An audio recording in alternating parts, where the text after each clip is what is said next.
60 years ago, another Attorney General named Paul Adams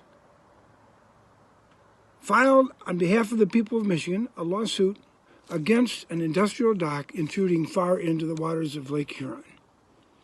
It ended up in the Michigan Supreme Court, and in 1960 the Supreme Court said that any dock, any structure, any private occupancy or use of the bottomlands and the waters of the Great Lakes is prohibited under the public trust doctrine unless there are two findings. One, there must be a finding that there is no substantial value for swimming, fishing, navigation, drinking water, sustenance, the uses protected by the public trust doctrine.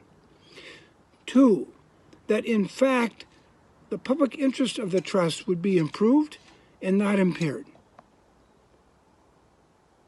In 1953, when Enbridge got the easement for the lines under the Straits of Mackinac, the Department of Conservation then didn't insist on those findings, and Enbridge didn't comply with the requirements of those findings.